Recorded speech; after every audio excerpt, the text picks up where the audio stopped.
I'm here to talk today about a topic that's very near and dear to the minds, hearts, and souls of those people like yourselves who watch boogie videos and who I interact with. And that's about the reality of what we're facing in 2023. The reality of 2023 is becoming more and more apparent to folks that it's our chemotocracy. Its parent is our petrotocracy. And it's getting pretty hard for people to deny this anymore. You'll hear me talk about detrients versus nutrients, part of our petrotocracy and its subsidiary, the chemotocracy, that I'm here to conduct an episode about and interview John Kohler himself about. Later on, we'll get to that. But this is something that I know is very important to you all, because those whom I converse with, your egos have been dissolved. You care more about the health of your soil than the money you, your kids, or whoever do or don't get to keep off of oil. And you all see the light. And there's so many that choose to continue to live in darkness. For folks who now live in a town that is worthless, where you couldn't pay most of those who are watching this video to go and live for even a day. So, yeah, man, this is something very important to me. And I'm getting increasingly anxious about this. I'm overdue for a bike ride, get in motion, go pedal, try to sort this out, get the brain out of commotion. But I'm stuck in this kind of anger mode about all this, and I'd like your input from this video and what everything I've sort of listed that I can come up with about my feelings, my thoughts, and the facts, the reality of this world that we're all living in today. So chemotocracy, if ever there was an example of a fully functioning chemotocracy that's being portrayed in our society, it's definitely this recent alarming disaster of a bomb train which detonated in eastern Ohio. And we've become so dependent on chemicals to such an extreme degree. They're utilized in everything from the foods that we eat and the medicines that people get themselves addicted to, and along with all the building materials and the manufactured goods, which, covers everything, spanning the gamut of toys, car parts, pesticides, cosmetics. That's just some of them. It's endless.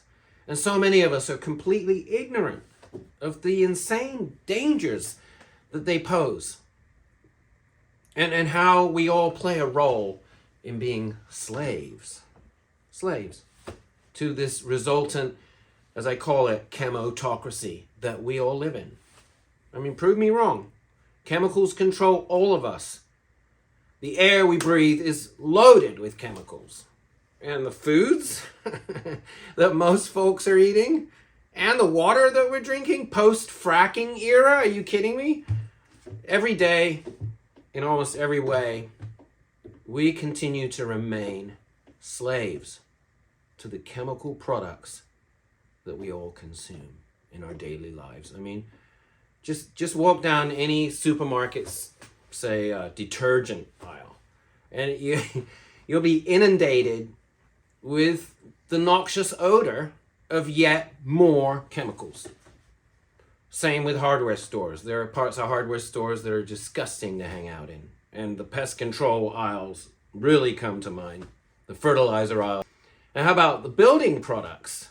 Plywood soaked in glues and weird chemicals. Lumber, sheetrock, the flooring, vinyl, flooring, paints, putties.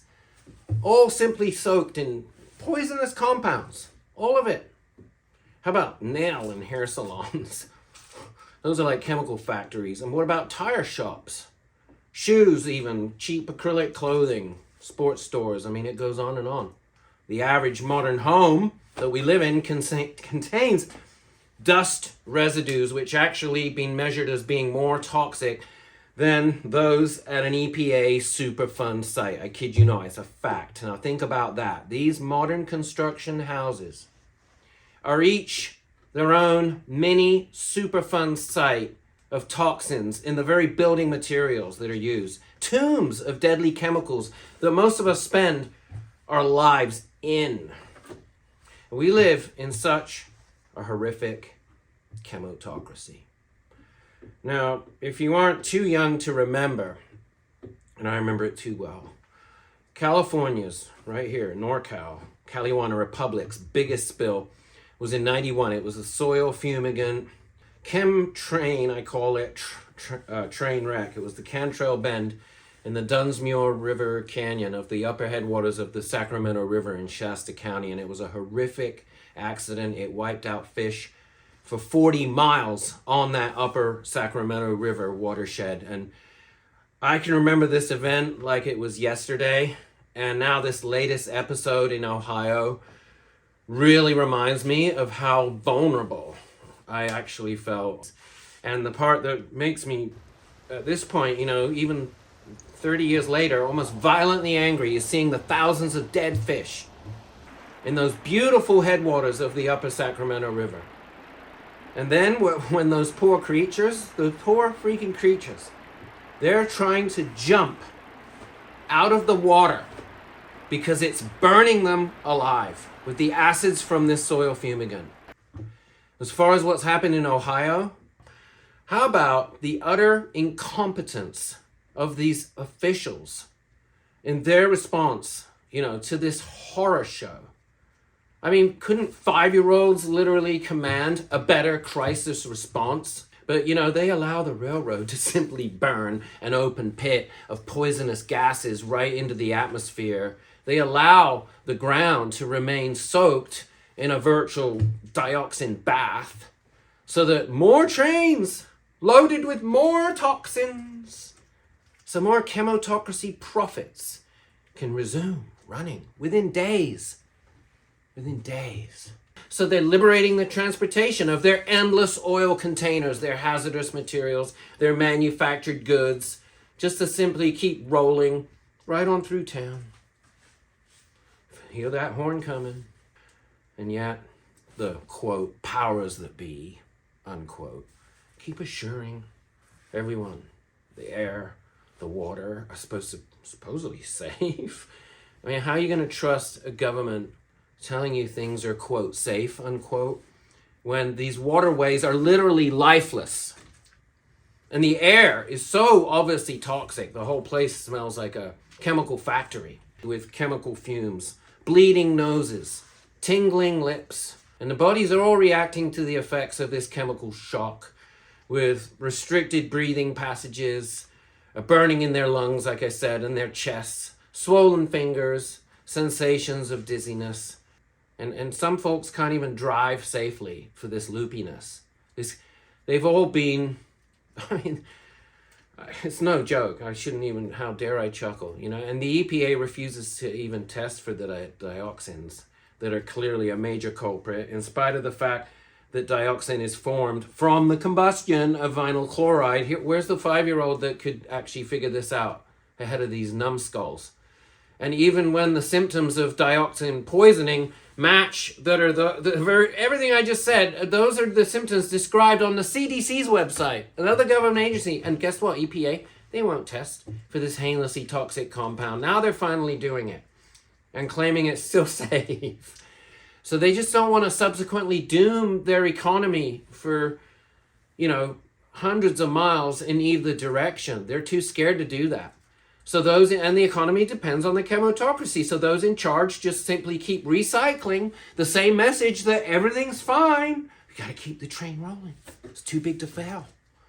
The people charged with managing the response effort, they'll try to tell you that these chemicals are, quote, or can be, quote, contained and then removed, quote, through their cleanup efforts. Where's it going to go? These are forever chemicals. And they're transporting millions of gallons of this leftover water to other communities, as we know, applied by the beleaguered firefighters. Imagine those firefighters compared to the 9/11 firefighters. Who got it worse? Those guys first responded to this horrible incident, and they were trucking that water they're now trucking this water to places in Texas where it's supposedly being safely injected into deep wells in the ground. Are you kidding me? In the oil state of Texas, there are places you can safely add more chemicals in the ground, I guess. So is the solution for pollution? It never lies in dilution. I don't care where you inject it. Basically, the entire Ohio and western Pennsylvania basins are going to be like Vietnam. Decades after Agent Orange was applied, their babies are still being born with horrific birth defects. You know, a dioxin bath has now similarly been inflicted on the American Midwest, and it's there for decades to come. Let that sink in. Now there's reports of railroad cars being discovered containing God knows what ag toxins or otherwise in the middle of places like Stanislaus County, the Central Valley of California's farmlands. Great, right? That was right before the latest round of floods. And the average person is actually exposed to over 700 synthetic chemicals just from the foods we all consume. Think about that. So yet another example of our chemotocracy is, of course, what you hear me talk about all the time, the deodorant industry, which is selling their crap at your local grocery stores, your hardware stores, your Walmarts and your Targets too, and your Home Depots. And what's sold as a plant nutrient is actually more chemicals being sold under the guise of a product which is supposed to be, okay, beneficial to plant growth. But you know what? At the same time, it destroys all the beneficial soil microbes. All conventional fertilizers made from oil and gas do this. And they ultimately all render that same soil lifeless. And that's how I came up with the word deodorant. They make it deodorant. They make everything dead. And deodorants are for dummies. Don't be a dummy. You're a member of the Daft Club. The deodorants are for dummies club if you stick to using that stuff. If only everyone could follow your examples and turn suburbia into agri-hoods. Shun all things artificial. And keep embracing the notion of health being our only true wealth. Like I said, transform those suburbs into agri-hoods instead. 10 calories of fossil fuel energy being required to produce 1 calorie of food energy sold in the supermarket today is a crime against humanity. Keep growing your food and that medicine in your own backyards. Invest in living soil, because guess what? Soil life is all life. Create compost. Get common vermicastings bins together. Get wood chip hummus made. Make soil such a treasure. Soil life is all life. And you should do as Super Steve Cantwell himself says, make soil your cash crop. And then all your plants, they'll forever dance. And as I asked the UFC fighter champion, natural living soil warrior himself, Mr. Cantwell, directly, should living soil actually be tied to a currency? You know, could it be a currency? I don't see why not. We've got to change. No amount of money can solve any of our real issues. Money cannot buy our way out of the problems that money created in the first place. Straight up. And the chemicals released from that spill in Ohio are going to keep traveling up that entire food chain for years to come. And we paid for that with money. People paid for these chemicals. The images of those dark death clouds above Ohio are so grim, and they'll haunt us for decades. They are scenes of Armageddon, and they'll remain seared into our subconsciousness, just like 91 on the Sacramento River for me. And the petrochemicals in eastern Ohio and western Pennsylvania, they're going to keep riding up that food chain. Like I said, it's permanent. It's forever changed, forever scarred. Now, if you want to be unaware, if you like living in ignorance, keep burying your heads, if you want to be the ignorant ostriches, into sands of chemical denial.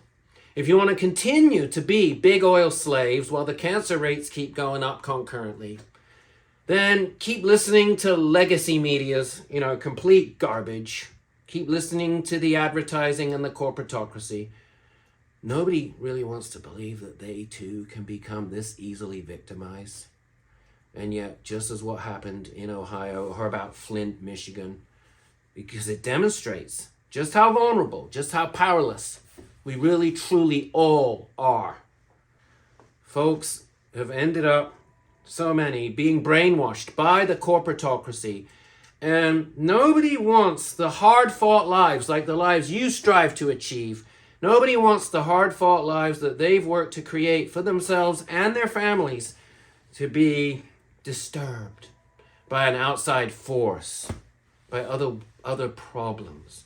Even while their very noses and eyes will prove otherwise.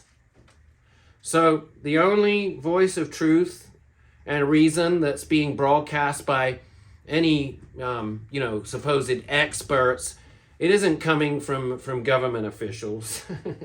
No, it's coming from on-the-ground people and activists like Erin Brockovich herself. And as she said, Superman isn't going to save you. Because the EPA is not your Clark Kent, folks. Straight up. They're lying to you, and I honestly don't even think that the EPA knows the truth about every chemical which was truly released during this horrific event. And, independent media and local activists are the ones that you should be listening to as well, as I know a lot of you tune in and already do. Anyone else from those government agencies, the corporate officials who are lobbying your political leaders, failures, dismal failures in leadership here. And it's really it's the fox guarding the hen house. That's what's going on right now in every part of our lives. And they're not there to provide you with any meaningful assistance. They're rather there to put profits over people. We even think about just eliminating our chemotocracy to begin with. Just bye-bye. Soil over oil. Or is that just too radical? What's radical is the entirety of our society whose fabric now runs on all this big oil and chemicals. So we've simply created a system that most of them, the powers that be, I guess, deem is now too big to fail. Well, how about humans just don't mess with any of these toxins to begin with?